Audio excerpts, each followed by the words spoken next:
जिंदगी है तो ख्वाब है, ख्वाब है तो उड़ान है। आपके ख्वाबों को सही दिशा में पहुंचाने का माध्यम है रेडियो उड़ान।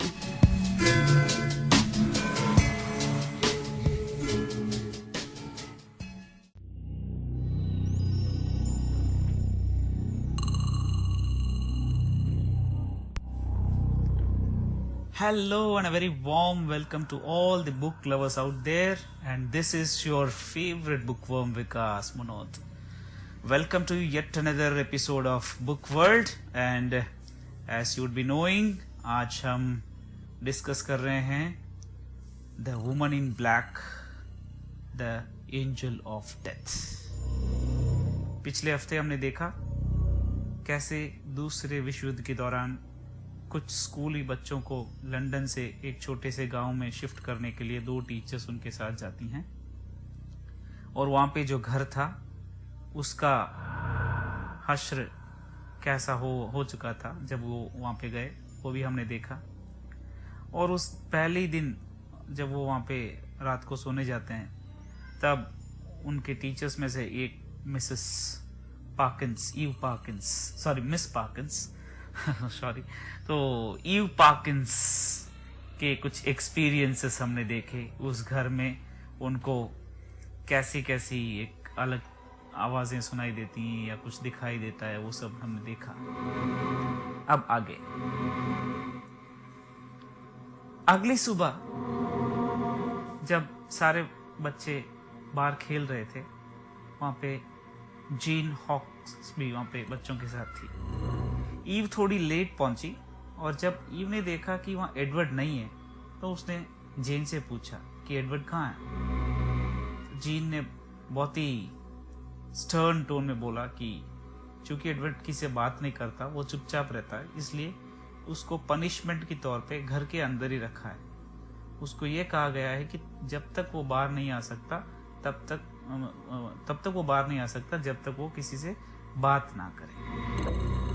ये सुन के ईव को बुरा तो लगा, मगर चूंकि जीन हेडमिस्ट्रेस थी तो उसके अगेंस्ट ईव कुछ कर नहीं पाई, तो वो चुपचाप अंदर चली गई अपनी क्लासेस के लिए प्रिपेयर करने के लिए।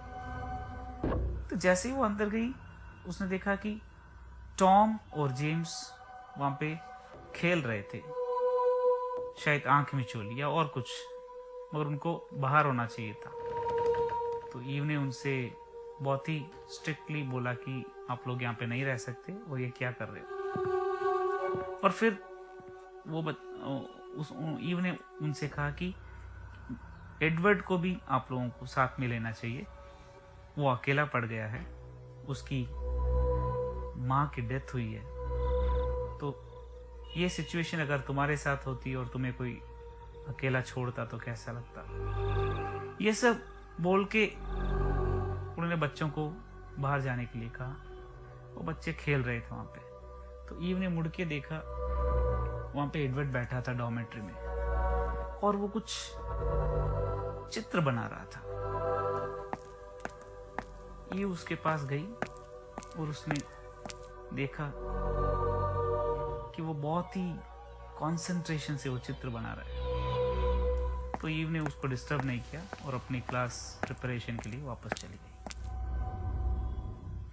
टॉम और जेम्स एडवर्ड के पास आए, और टॉम, जो बहुत ही एक बॉसी टाइप सा, बुली टाइप सा एक लड़का है, जो सबको तंग करता है, दादागिरी दिखाता है, उसने एडवर्ड को जबरदस्ती खेलने के लिए बुलाया, मगर एडवर्ड ने सर हिला के मना कर दिया। बहुत ही गुस्से में टॉम ने एडवर्ड से उसका वो जो चित्र बना रहा था उसे छीन लिया। उसे देखते ही एडवर्ड की आंखों में एक डर सा लगने लगा। टॉम को यह बात बहुत पसंद आई। फिर उसने कहा कि अगर तुम हमारे साथ खेलने के लिए नहीं आओगे तो मैं ये चित्र तुम्हें नहीं दूंगा। बेचारे एडवर्ड के पास और कोई चारा नहीं था, तो वो टॉम के साथ और जेम्स के साथ चला गया। जेम्स, जो कि एडवर्ड का बेस्ट फ्रेंड था, वो टॉम के आगे कुछ कर नहीं पाया। उसको पता था कि ये सब गलत हो रहा है एडवर्ड के साथ, मगर फिर भी टॉम की दादागिरी इतनी कि जेम्स की वहां पे एक नहीं चली। तो तीनों बच्चे ऊपर गए। ऊपर एक रूम जो नर्सरी है, मतलब उस घर में पहले नर्सरी हुआ करती थी, उस रूम में ये लोग गए और वहां पे देखा कि वो एक फायर प्लेस, जो कि अक्सर फॉरेन कंट्रीज में रूम्स में एक फायर प्लेस होती है कोने में, हर्थ बोलते हैं उसको। तो उस फायर प्लेस में जाके वो लोग कुछ देखने लगे, क्योंकि वहां पे कुछ इंटरेस्टिंग सी चीज थी। फायर प्लेस के बीच में जैसे कोई ढक्कन लगा हुआ हो।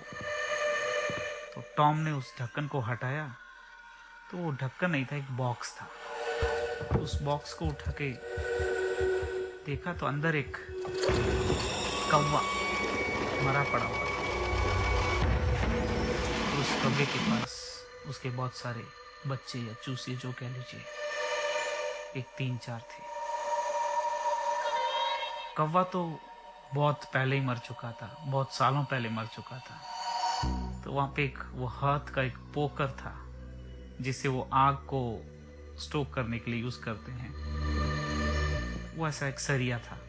तो उसे उस टॉम, जो कि एक बहुत ही बुली टाइप सा लड़का था, तो उसने उस कौवे को कुचलना शुरू किया। तो जैसे ही वो थोड़ा सा उसको प्रेशर डाला तो कौवे का सर अलग हो गया। ये देख के टॉम, जेम्स और एडवर्ड, उनको बहुत ही अच्छा नहीं लगा। वो थोड़ा पीछे हट गए, मगर टॉम तो बस अपना काम किए जा रहा था। फिर जैसे वो उसके छोटे बच्चे को देखा तो वो बच्चा जिंदा था, क्योंकि जैसे उसने वो पोकर उसके ऊपर टच किया तो वो थोड़ा हिलने डुलने लगा। तो टॉम ने उसने अपने हाथ में उठाया। फिर जेम्स बोला, अब ये क्या करेगा बच्चा, इसकी माँ मर गई, अब ये अकेला कैसे जिएगा। तो एडवर्ड को जैसे अपने खुद की माँ की याद आ गई। तो एडवर्ड को लगा कि वो इस बच्चे का, इस कौवे के बच्चे का ख्याल रखेगा, इसे खाना खिलाएगा। मगर टॉम कुछ और ही सोच रहा था। उसने वापस उसको उस हाथ में रखा और सरिये से एक जोरदार प्रहार किया और वो बच्चा भी मर गया। ये देख के जेम्स और एडवर्ड तंग रह गए। खास तौर से एडवर्ड बहुत गुस्से में आ गया। वो कुछ कर भी नहीं पा रहा था, मगर गुस्सा उससे कंट्रोल नहीं हो पा रहा था। फिर टॉम बोला, चलो चलते हैं। टॉम और जेम्स गए, मगर एडवर्ड वहीं पे बैठा रहा। मगर अचानक बहुत ही गुस्से में आके एडवर्ड उनके पीछे पीछे दौड़ के टॉम के कॉलर को पीछे से पकड़ के जोर से खींचा और टॉम लड़खड़ा के गिर पड़ा। एडवर्ड खुद आश्चर्यचकित हो गया, क्योंकि वो खुद एक्सपेक्ट नहीं कर रहा था कि वो गुस्से में ऐसा कुछ करेगा और टॉम को गिरा देगा। अब उसे ये डर था कि टॉम उठ के उसे मारेगा। टॉम उठा, उसे मारने के लिए आगे आया, मगर उसने एडवर्ड को कुछ भी नहीं किया। उसने वापस मुस्कुरा के कहा कि चलो चल के हम छुपम छिपा खेलते हैं, आंख मिचौली खेलते हैं। बोला, चलो एडवर्ड पहले तुम छुपोगे, हम लोग तुम्हें ढूंढेंगे। ऐसे बोल के एडवर्ड को जबरदस्ती इस रूम के अंदर ले जाके बाहर से दरवाजा बंद कर दिया। अब वो दरवाजा खुल नहीं रहा था और एडवर्ड न चाहते हुए भी उस रूम में बंद हो गया। जैसे ही वो मुड़ के देखा रूम में, वहां की दीवारें जो पहले से ही थोड़ी क्रैक थी, ऐसे लग रहा था कि वो क्रैक्स बढ़ चुके हैं पिछले 5 मिनट में। जो पेंट था दीवारों का, मानो एडवर्ड की आंखों के सामने ही तार तार हो रहा था। उस दीवार में जैसे अजीब से साए, लेफ्ट से राइट, ऊपर से नीचे, आगे से पीछे, इस दीवार से उस दीवार तक, न जाने क्या कर रहे थे। एडवर्ड जोर जोर से दरवाजे को खटखटाने लगा। लात हाथ सब कुछ मार रहा था, मगर टॉम वो बाहर से हंस रहा था। उसने एकदम कस के पकड़ा था दरवाजे को। अब एडवर्ड फिर से पीछे मुड़ के देखा। उस कमरे में जहां पे वो हर्ट था, वहां पे उसको एक इंसान की परछाई दिखाई दी।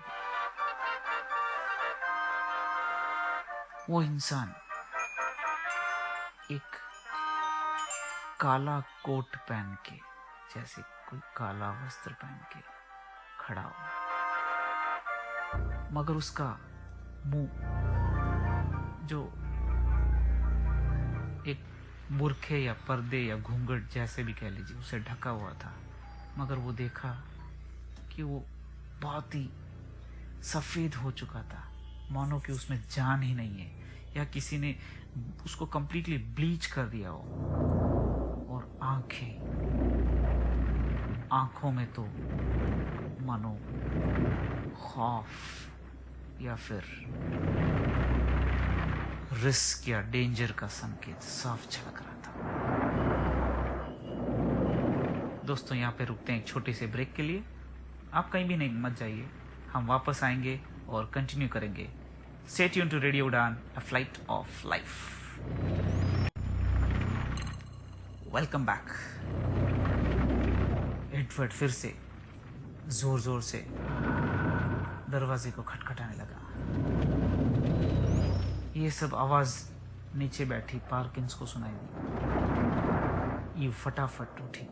उसे लगा कि कुछ गलत हो रहा है एडवर्ड के साथ।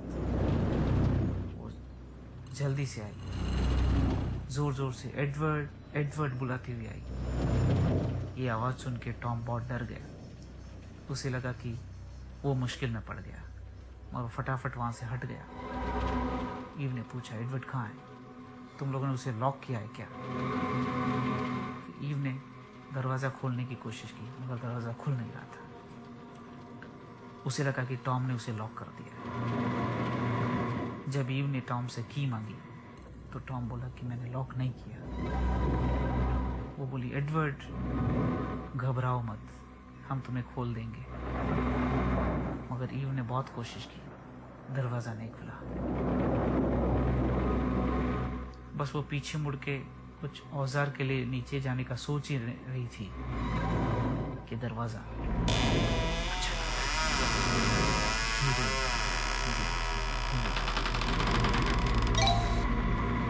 और जब ईव ने अंदर झांक के देखा तो तंग रह गई।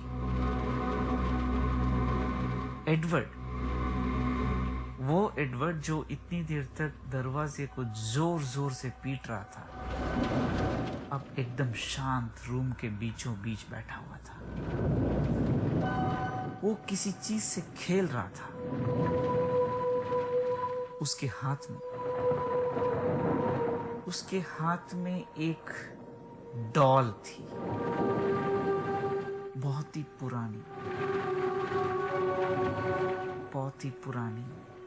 पुराने कपड़े। वो शायद इस जमाने के नहीं थे, सदियों पुराने कोई कपड़े थे। और वो कपड़े भी एकदम तार तार होने के कगार पे थे। उसकी आंखें और उसका नाक सब कुछ अपना आकार बिल्कुल खो चुके थे। जैसे तैसे ईव ने अपने आप को संभाला, क्योंकि संभलना मुश्किल हो रहा था। उसकी वजह ये कि ये सेम डॉल, यही गुड़िया, यही मिस्टर पंच वाला वो डॉल उसने पिछली रात तहखाने में देखा था। और ये हो ही नहीं सकता कि वो डॉल कोई यहाँ पे लाए, मगर डॉल का यहाँ पे अपने आप आना भी तो मुमकिन नहीं। तो फिर ये डॉल जो नीचे तहखाने में था, ग्राउंड फ्लोर, तहखाने से ग्राउंड फ्लोर से फर्स्ट फ्लोर कैसे आया,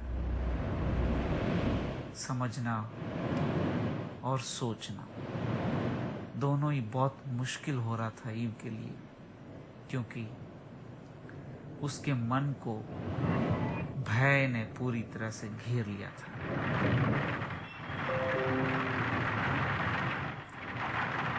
उस दिन दोपहर को खाने में जब सब बच्चे बैठ के अपना लंच कर रहे थे, तब टॉम और जेम्स को पनिशमेंट मिला था। वो अलग बैठे थे और ईव जेम्स के पास जाके बैठ के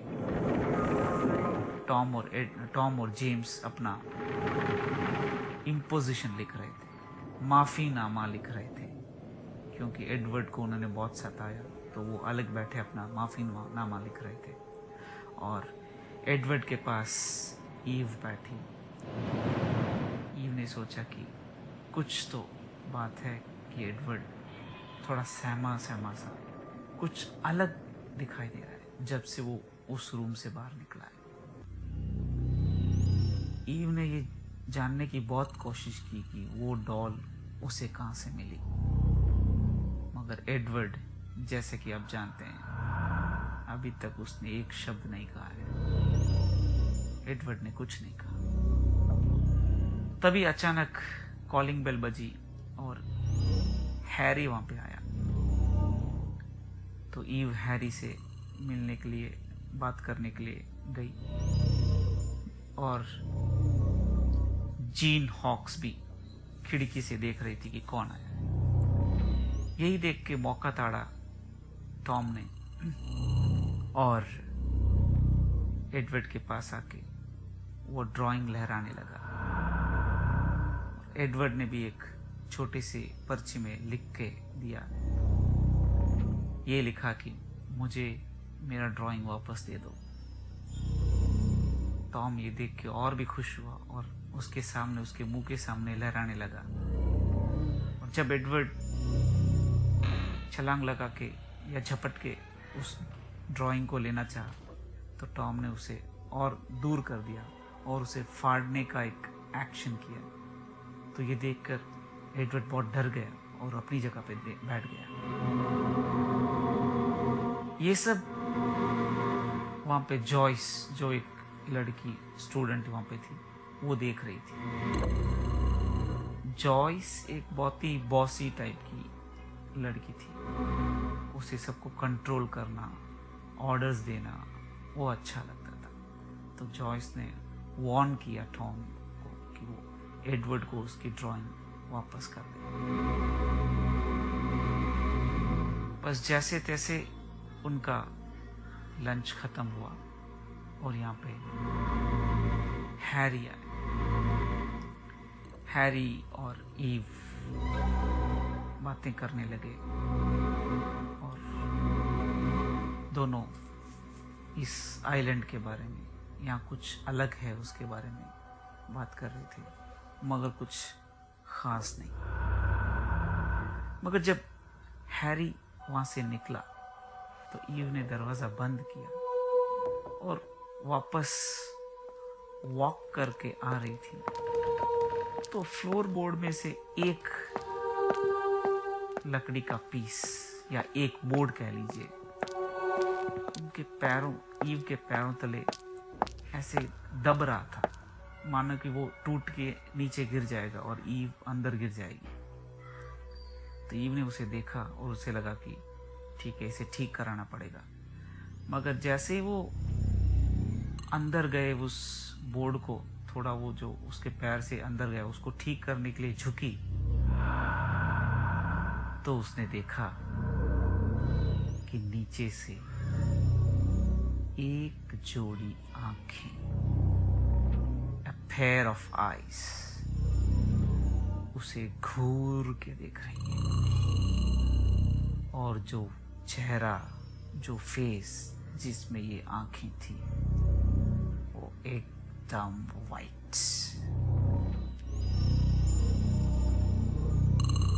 ईव फटाफट जैसे तैसे उस लकड़ी को ऊपर लाके वहां से निकल गई और वहां देखा तो किचन में जीन हॉक्स चाय पी रही थी। तो ईव ने पूछा, जीन, अभी आप तहखाने में थी क्या? जीन ने कहा, हाँ, थोड़ी देर पहले थी, एक 15 मिनट पहले। तो ईव को लगा शायद जीन ही थी, वो झूठ बोल रही है 15 मिनट पहले। शायद वो जीन ही तो नहीं थी जो तहखाने से ऊपर झांक रही थी। मगर ऐसा कैसे हो सकता है? पॉसिबल नहीं है। इतनी जल्दी जीन वापस ऊपर भी आके एक कप चाय लेके टेबल पे बैठ के आराम से कैसे पी सकती? क्योंकि जहां पे वो खड़ी थी वहां से किचन इतना भी दूर नहीं कि उसे ज्यादा टाइम लग जाए किचन तक पहुंचने के लिए, मगर तहखाने से किचन में आने के लिए बहुत टाइम चाहिए।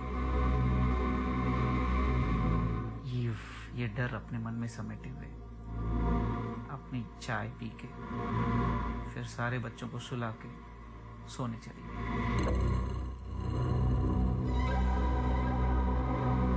जब बच्चे सो रहे थे तो वहां पे टॉम और एल्फी जो बगल बगल वाले बेड में सो रहे थे वो लेटे हुए बात कर रहे थे। तो टॉम बोल रहा था एल्फी को कि एडवर्ड ने शायद भूत देखा है, सचमुच का भूत। और एल्फी पूछ रहा था कि शायद वो भूत उसकी माँ का तो नहीं था। तो ये बात कर रहे थे। एडवर्ड इनकी सारी बातें सुन रहा था। उसको बहुत गुस्सा आ रहा था। टॉम ने देख लिया एडवर्ड को, उसे पता चल गया कि एडवर्ड जगा हुआ है। तो उसने पूछा, बताओ एडवर्ड, तुमने देखा ना? तुमने देखा या नहीं देखा भूत को, बताओ। एडवर्ड कुछ नहीं कहा। फिर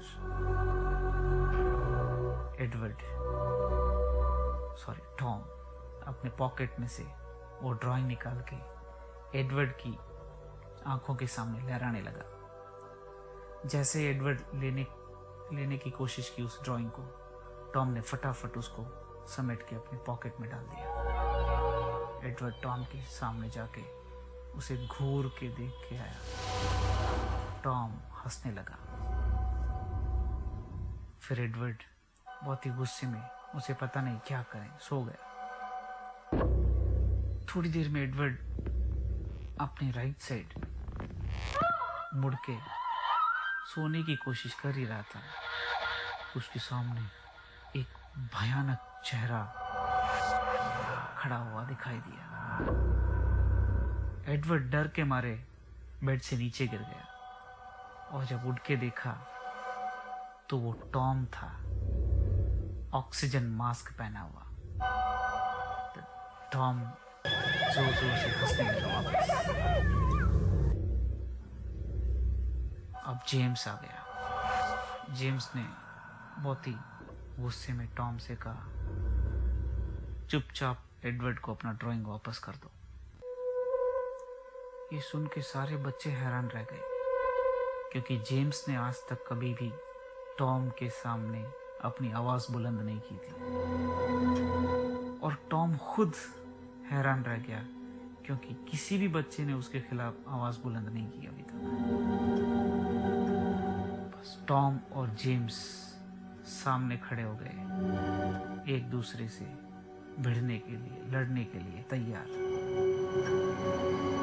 इससे पहले कि कोई पहला वॉर कर पाता, उनका ध्यान भटका।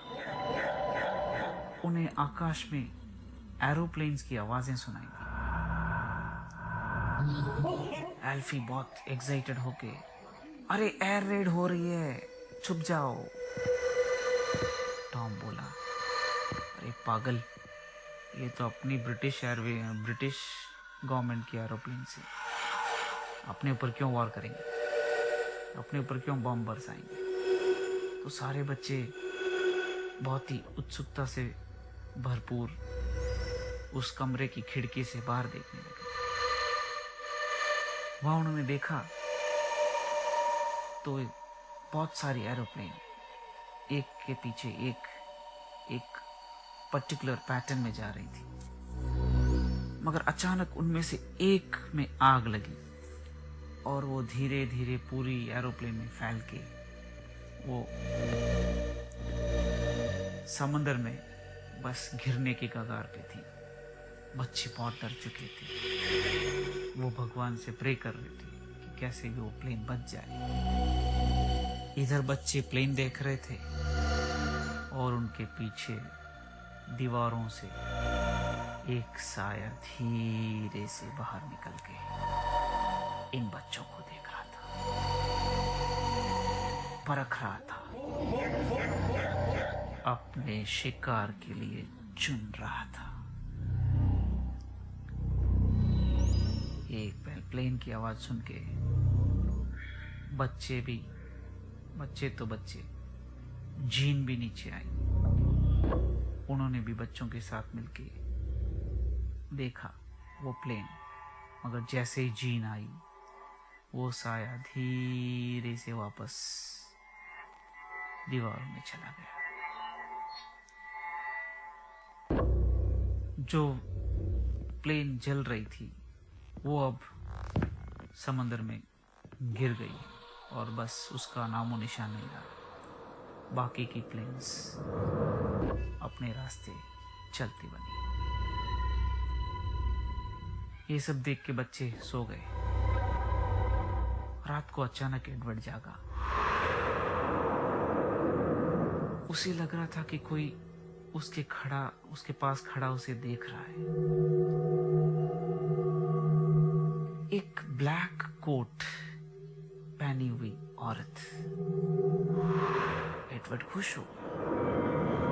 उसे लगा कि शायद उसकी मम्मी आ गई वापस। अब उसकी मम्मी उसके पास रहेगी। वो अपनी मम्मी के पास जाके उनसे बात कर सकता है। मगर वो उसकी मम्मी नहीं थी, क्योंकि जब उसने अपनी नजरें उठा के उस औरत के चेहरे को देखा तो वो उस नर्सरी वाली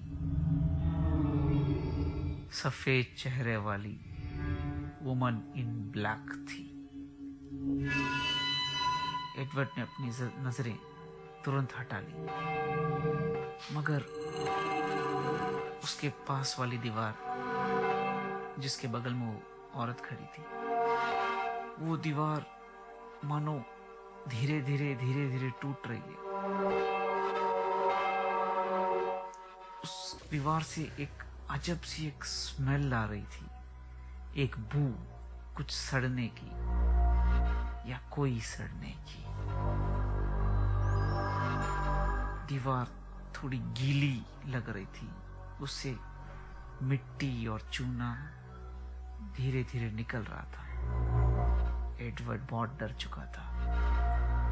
उसने अपना चद्दर या ब्लैंकेट कस के ओढ़ लिया और आंखें बंद कर ली। थोड़ी देर में कोई उस चद्दर को खींच रहा था।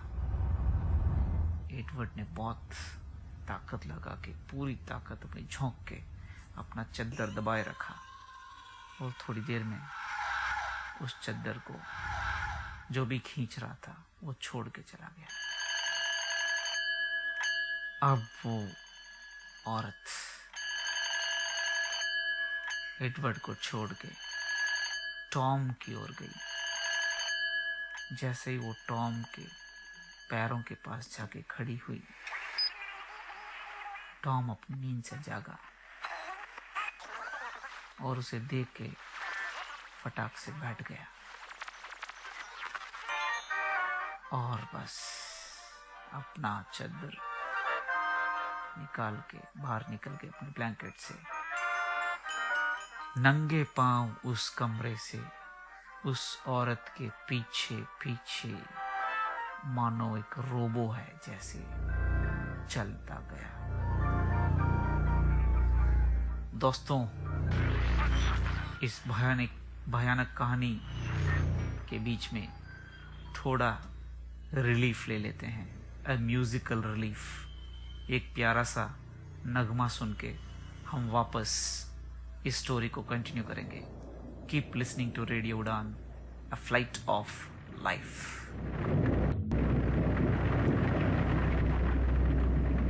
वेलकम बैक दोस्तों।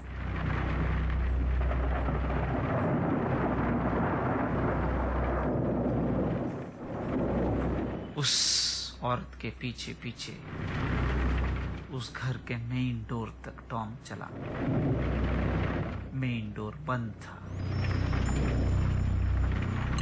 मगर जैसे ही टॉम उसके पास पहुंचा, वो दरवाजा अपने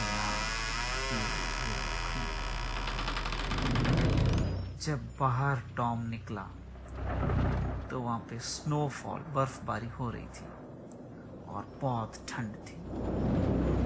नीचे फर्श पर पैर नहीं रखे जा रहे थे क्योंकि पूरी बर्फ ही बर्फ।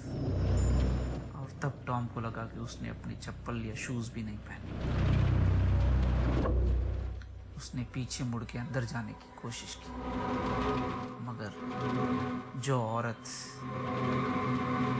उसे बाहर लेके आई, जो औरत वो औरत जो उसके आगे चल रही थी इतनी देर तक, अचानक उसके पीछे जाके डोर को ब्लॉक कर दिया और टॉम अंदर नहीं जा पाया।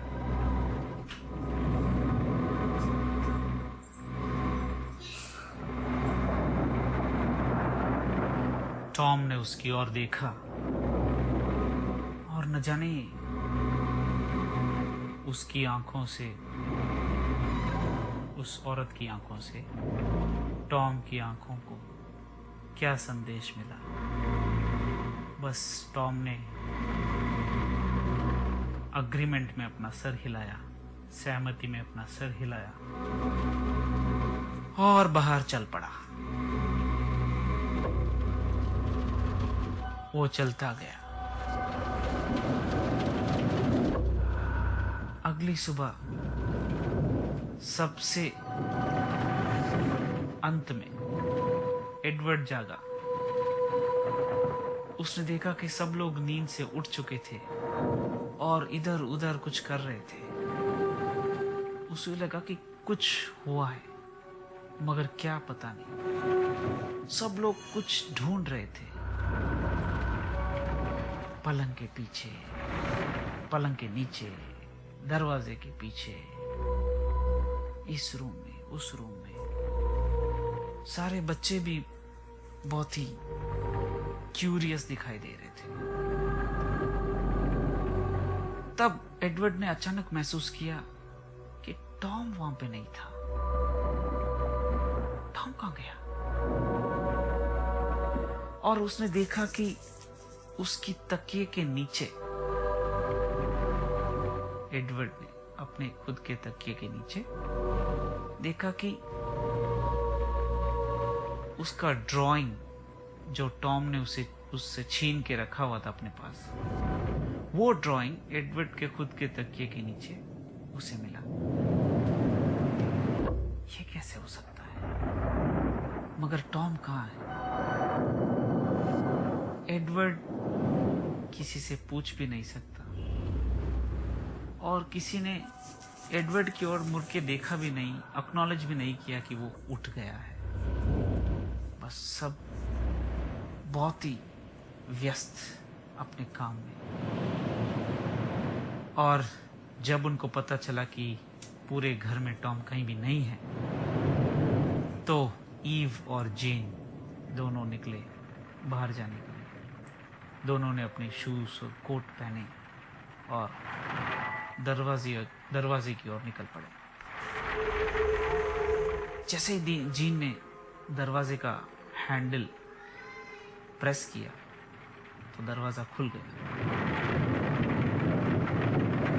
जीन ने एक ग्लैंस या फिर एक शक भरी नजरों से ईव को देखा। ईव ने कहा, नहीं, मैंने लॉक किया था दरवाजा, मुझे पता नहीं ये कैसे खुला। बस बच्चों को अंदर ही रहने के लिए कह के वो दोनों निकल गए। बाहर देखा तो पूरा बर्फ, वहां पे पूरा ग्राउंड बर्फ से भरा हुआ था, बर्फ से कवर्ड था, और बर्फ, मिट्टी और कीचड़, ऊपर से बर्फबारी अब भी जारी थी और मौसम बहुत ही ठंडा। एक पल भी कोई उस ठंड में बिना कोट या जूते के रह नहीं सकता। उन्होंने देखा इधर उधर, टॉम कहीं भी नहीं था। तब अचानक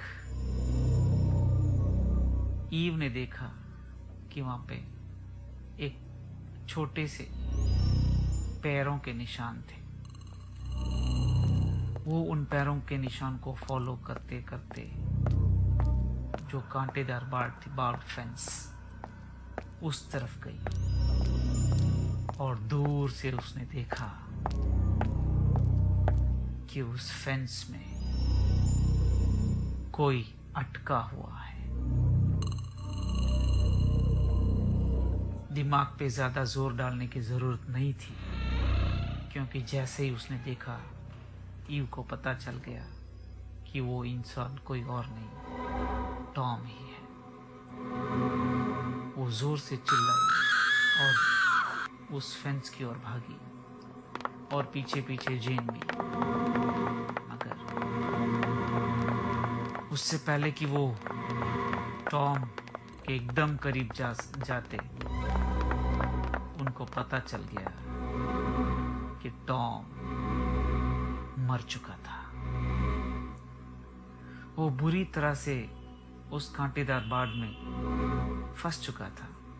शायद वो वहां पे गया हो और फिर उसे रियलाइज हुआ हो कि वो फंस चुका है, और उसने झटपटा के बाहर आने की कोशिश की हो, और इसी दौरान उसके हाथ, पैर, पेट, कान, नाक, आंख, आप जिस अंग का नाम ले, उस सारे अंगों में कांटे ही कांटे उसके शरीर को छल्ली कर चुके थे। मगर उसकी मौत उन कांटों से दिए हुए घाव से नहीं, बल्कि सारी रात उस बर्फीली जगह पे रहने के कारण हुई, यानी कि ठंड से उसकी मौत हो गई। ईव, जो पहले से ही बहुत गिल्टी फील कर रही थी, उसको समझ में नहीं आ रहा था कि वो करे तो क्या करे।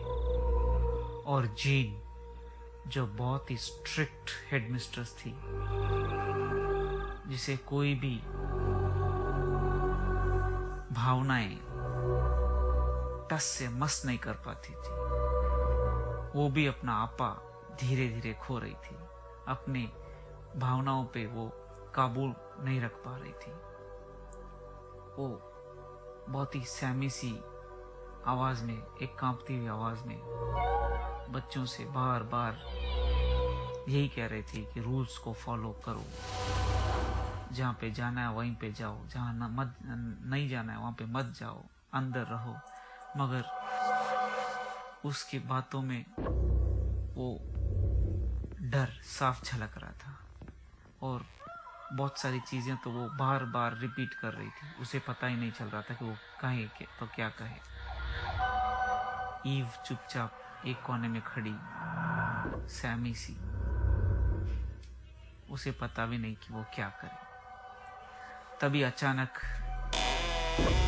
आगे वाला डोर खुला और जिम रोड्स, डॉक्टर रोड्स और एक दो दूसरे आदमी एक ब्लैंकेट में टॉम की बॉडी को लपेट के अंदर लेके आ रहे थे, ताकि वो थोड़ी देर में उसकी बॉडी को शहर लेके जा सके, लंदन। ये देखते ही जीन ने तुरंत दरवाजा बंद कर दिया और ईव से कहा कि तुम जाओ और देखो कि डॉक्टर रोड्स को कुछ मदद चाहिए तो करो, मैं बच्चे की माँ को खत लिखती हूँ। जब ईव डॉक्टर रोड्स से मिली तो उसने अपने साथ बीती हुई उस रात की घटनाओं का जिक्र किया और उन्हें समझाने की कोशिश की कि उस घर में कुछ गलत है। मगर रोड्स को लगा कि कि ईव अभी छोटी है और ये बच्चों की जिम्मेदारी शायद उसे उठा नहीं जा रही, और फिर घर का लॉक भी तो ईव की ही रिस्पॉन्सिबिलिटी थी, तो शायद ये उसका गिल्टी कॉन्शियंस है जिसकी वजह से वो ऐसी बातें कर रही है।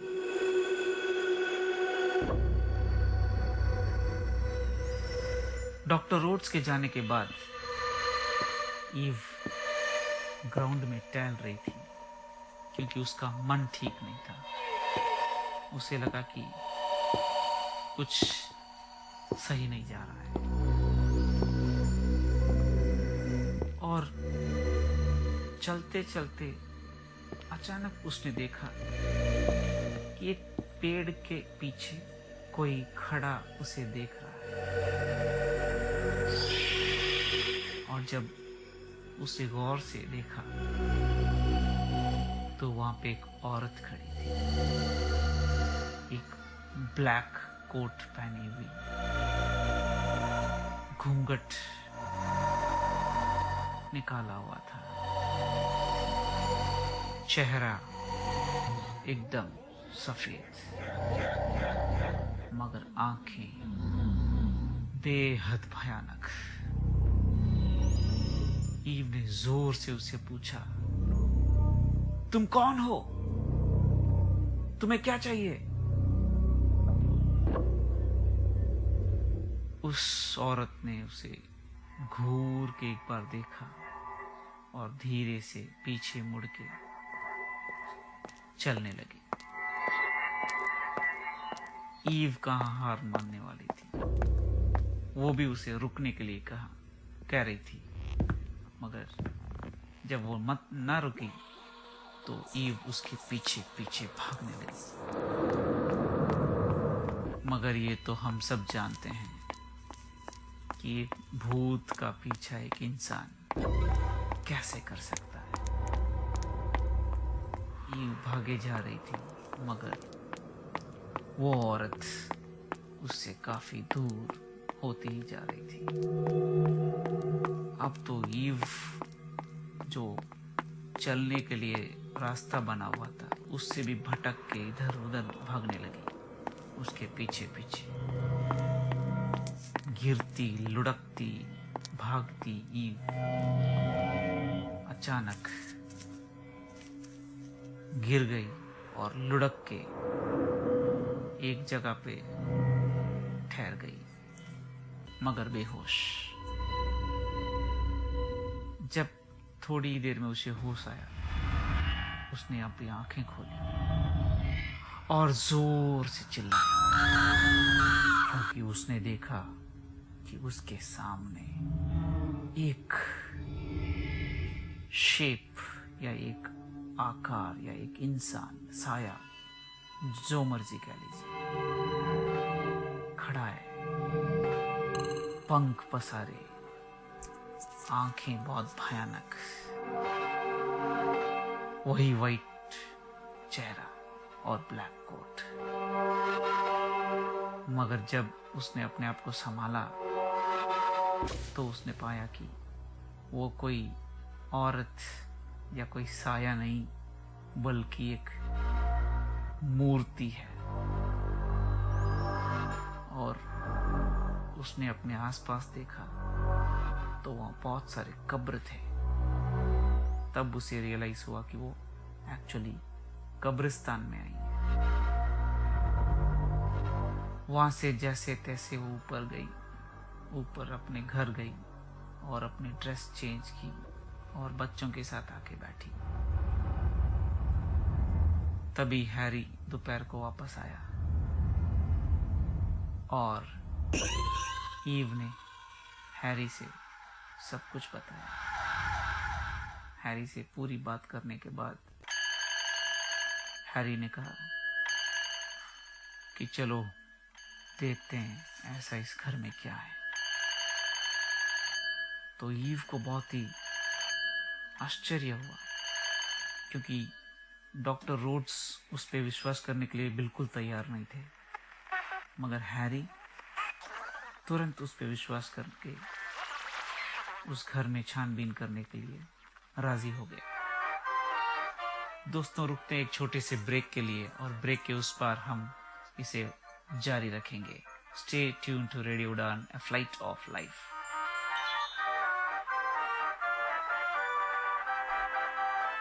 वेलकम बैक दोस्तों। तो ईव और हैरी दोनों सबसे पहले उस घर के तहखाने में गए।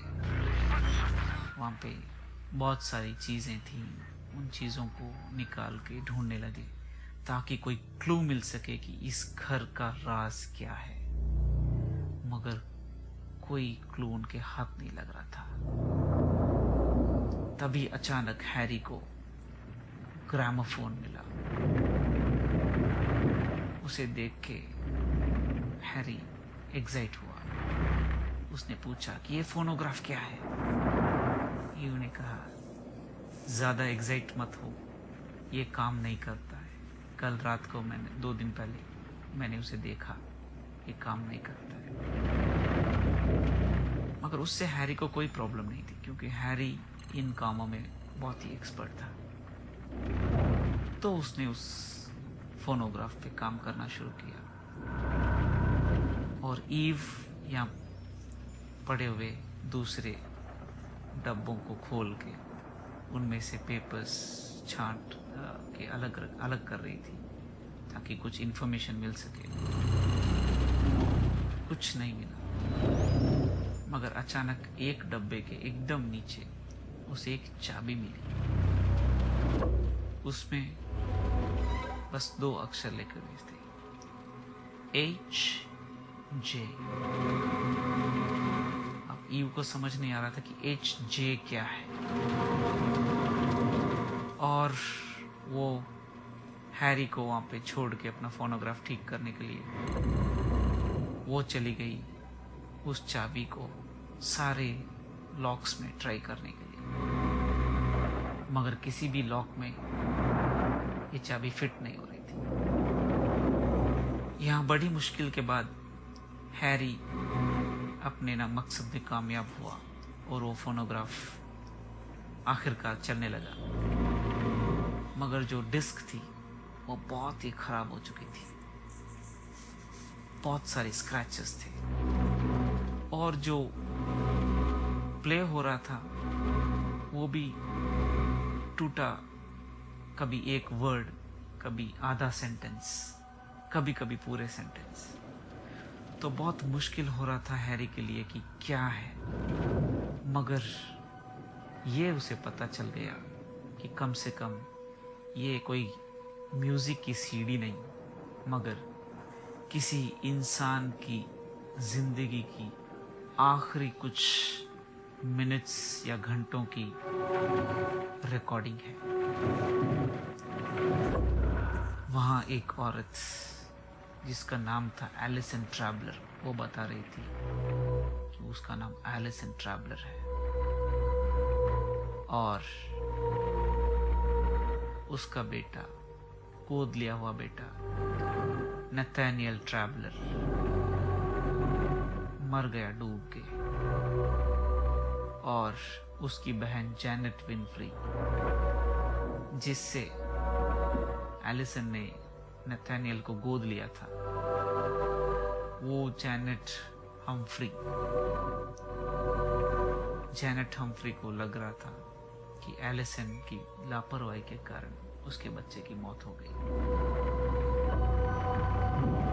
और एलिसन के अलावा उस सीडी में एक और आवाज थी जो बार बार ये कह रही थी, never forget, never forgive, never forget, never forgive, भूलना नहीं, माफ नहीं करना, कभी भूलना नहीं, माफ नहीं करना। इससे आगे क्या हुआ ये जानने के लिए आपको करना पड़ेगा एक और हफ्ते का इंतजार। तो दोस्तों, मुझे पूरी उम्मीद है आपको आज का हमारा ये एपिसोड बहुत पसंद आया होगा।